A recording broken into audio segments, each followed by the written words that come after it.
Mortgage rates spiking up to 6.43% yesterday as the Biden administration is planning to force homebuyers with good credit to pay more for their mortgages so that they can subsidize the loans of high-risk borrowers. Experts reportedly estimating that good credit buyers could pay about $40 additional a month on a $400,000 mortgage. The rule is set to go into effect on May 1st. May 1st. Joe Biden slaps mortgage fees on good credit homeowners so bad credit minorities can buy homes.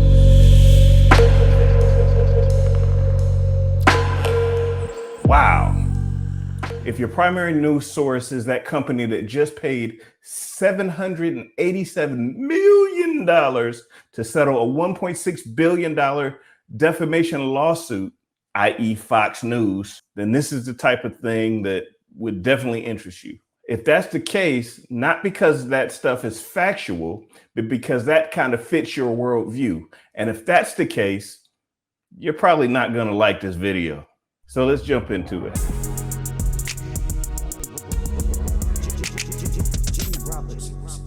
Hey, how you doing? My name is Jimmy Roberts. I'm a local real estate professional here in the great state of Michigan. And these are the type of headlines that absolutely drive me batty. And here's why: because they're absolutely not truth, they're salacious, and quite frankly, they're just darn right evil. But today we're going to break that stuff down so that you are not caught up in the mess. So here we go. So first and foremost, what exactly is that headline talking about? That headline is talking about something that happened back in January 2023. On January 19th, as a matter of fact. That's when the Federal Housing Financing Agency announced that it would be updating its framework to price single-family housing upfront mortgage fees. Basically, these are fees that are charged by the Federal Home Finance Agency on all mortgages that are guaranteed by Fannie Mae and Freddie Mac. The FHFA decided to make these changes because it wanted to reduce the penalty associated with people having low credit scores. And low credit scores in this instance is being defined as anything under 680. Spoiler alert, the change in the fee structure affects everyone, regardless of the credit score. So in effect, yes, it affects everyone. Whether you have good credit or bad credit, if you're getting a mortgage where the money is going to be distributed after May 1, this is going to affect you. That's it. So let's get into this, okay? So first and foremost, let's talk about those mortgage fees. Those are typically called LLPAs, or loan level pricing adjustments. And they're based on four things. They're based on credit score, loan to value ratio, occupancy, whether or not the person's going to occupy the house or rent it out, and debt to income ratio. Notice how I didn't say anything about ethnicity or race. They're only based on credit score, loan to value, occupancy, and debt to income ratio. Now, it's my belief that rather than talking about race and ethnicity, as some people on other networks do, rather than talk about that, I think we should talk about the real issue and the real people that are being targeted for these types of changes and that will benefit from these type of changes. And quite frankly, those are young people. That's right, young people. Because I think these changes are meant to directly affect the lives of young people, specifically those who are just entering the workforce and just entering the housing market. So let's jump into it and I'll tell you why. First and foremost, like I said, we talked about those four items that LLPAs are talking about. The first one, of course, is credit score. So we're going to talk about that first. According to Google, back in 2022, about 40% of US adults had credit scores below 680. That means that 120 million people in the United States had credit scores that were considered to be fair or poor. Now, 120 million people is a lot of people. Since credit scores are so important though, we should probably figure out what are the factors that actually affect credit score.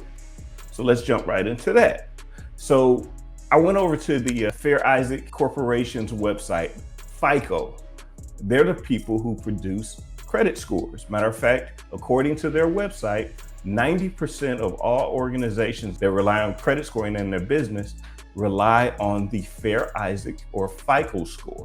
So they're the big dog in the arena. So while they don't tell you exactly how they calculate a person's credit score, they do say this. They do tell you that there are 5 factors that affect a person's credit score.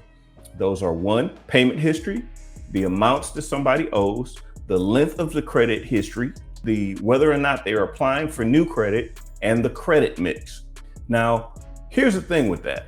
4 out of 5 of those items are all directly related to the age or the history that a person has when they're applying and or using credit.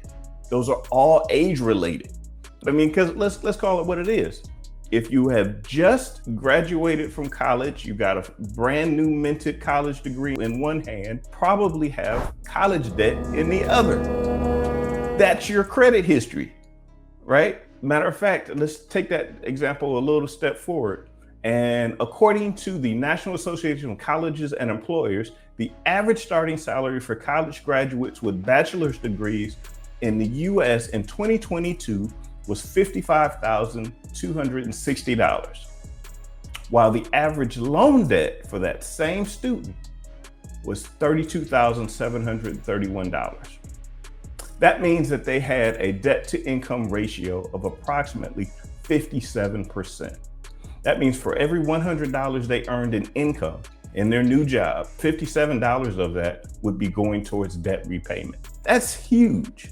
Now, that's assuming they had no other debts, no car note, no credit cards, none of that stuff.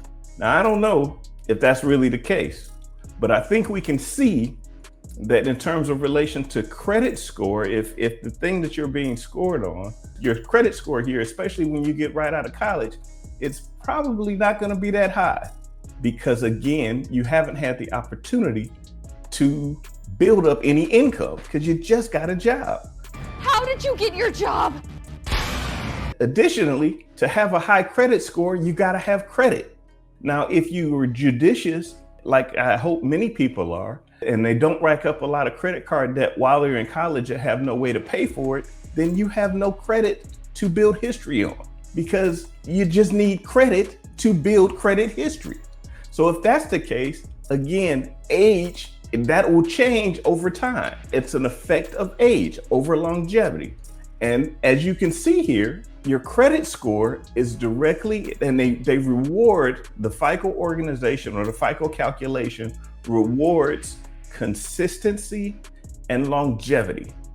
And if you are just graduating from college, you have neither. So that is one way that age affects your ability to get a loan and your loan fees, right? So let's jump to the next one.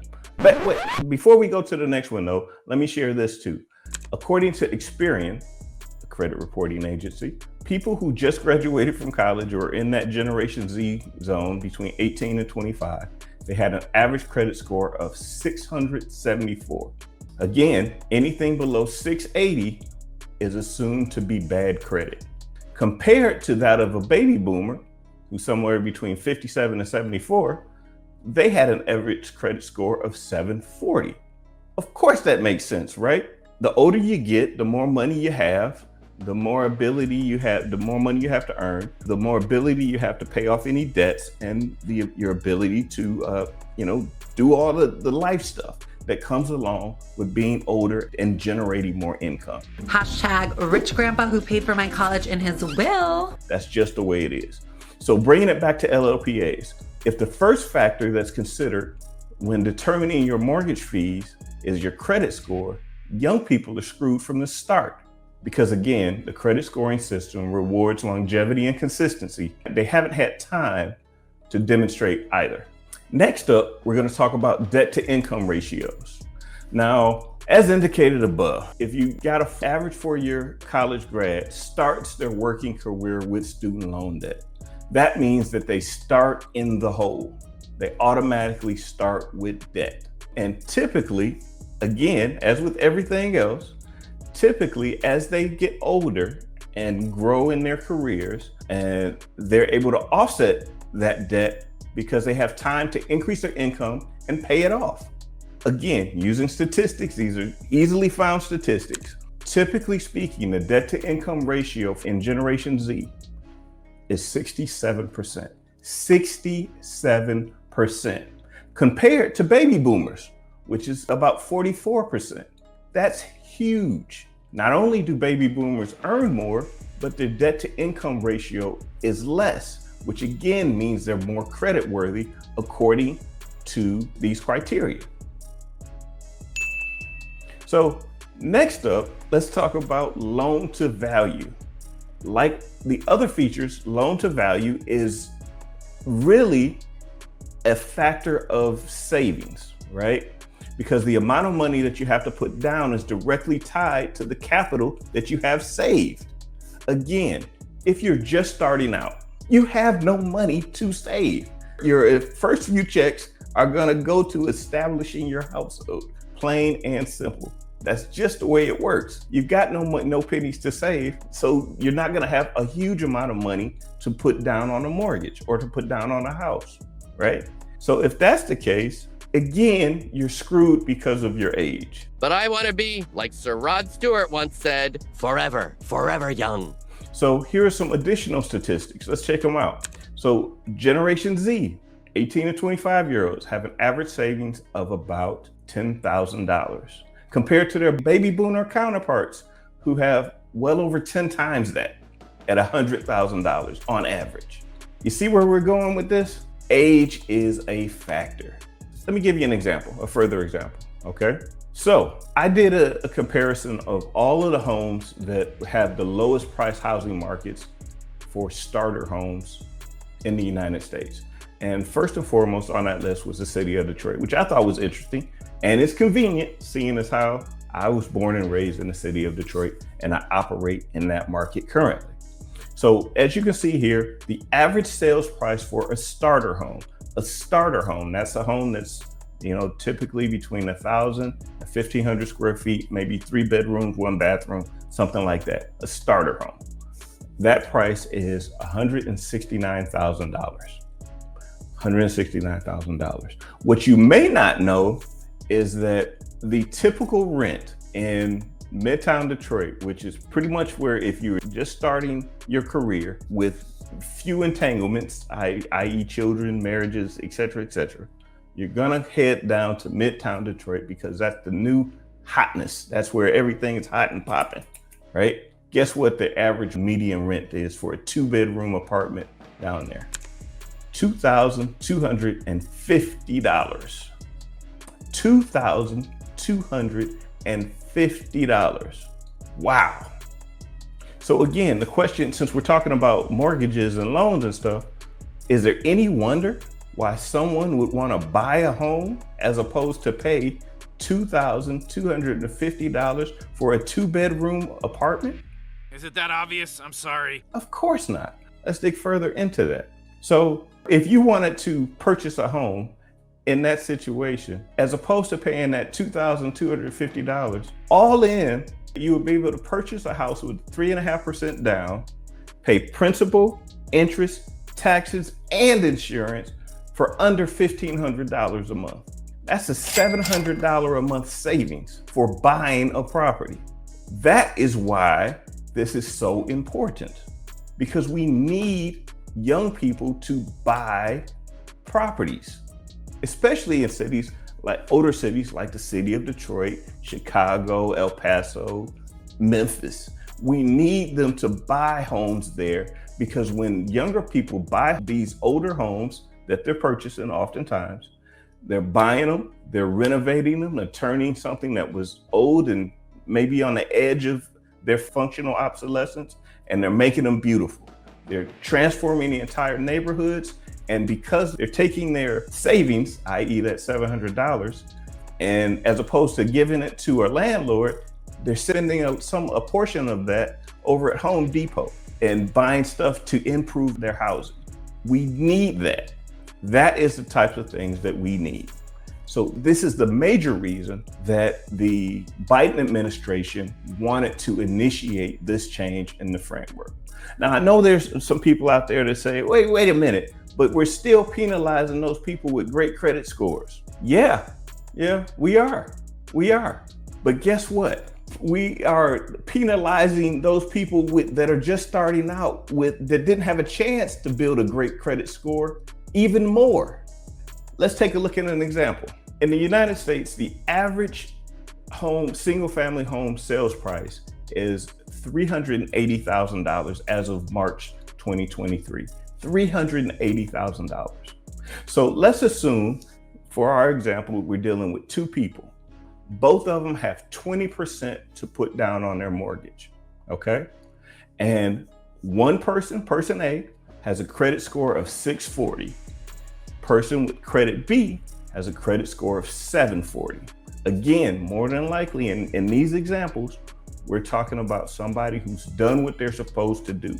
So they come out of school, they have huge debt loads, they get a job, they're doing what they're supposed to do, they're trying to improve everybody and everything around them. They're following the American dream. They just need time to let all this stuff build the snowball for them. Well, guess what they're paying? Let's take a look here. So as you can see here from this chart, a person with a 640 credit score is going to pay an LLPA fee of 2.25% on their loan amount. So again, in this example that we're talking about, you're talking about 2.25% multiplied by $300,000. That means that in addition to all the other fees that they're going to pay an additional $7,500 compared to someone with a 740 credit score who has the exact same loan product, an 80-20 loan at the exact same interest rate. They're going to pay 0.87%, which means that this person, the person who's just getting started, is going to pay $4,000 more in fees, and they're just getting started for nothing other than the fact that they're young and haven't had time to build up their credit score. I don't know about you, but that's crazy. But here's the most craziest part about this. This chart that you're looking at here are the fees that are currently in place. These are the fees that are going to happen for anybody who gets a mortgage funded after May 1. If you were somebody who had your mortgage funded previous to May 1, guess what? If your credit score was 640, as in this example, as opposed to a $4,000 difference, it's going to be about $8,000. I mean, you talk about highway robbery, gee whiz. And again, if somebody is paying $4,000 more for the same thing, isn't that a penalty? Aren't they already being penalized for having a low credit score? I would dare say so.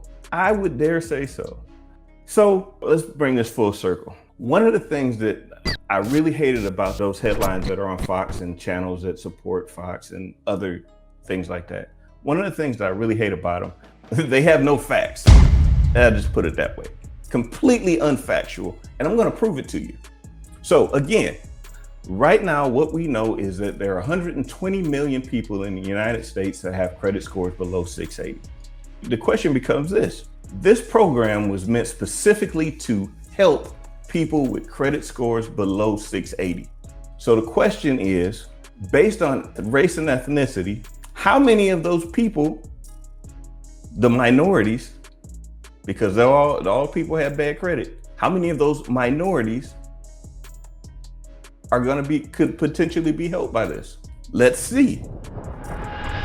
Again, based on research provided by the local Googles, it looks like the largest group of people that would benefit from this program are not Blacks, not Hispanics, not Asians, not Native Hawaiians or Pacific Islanders, but white people.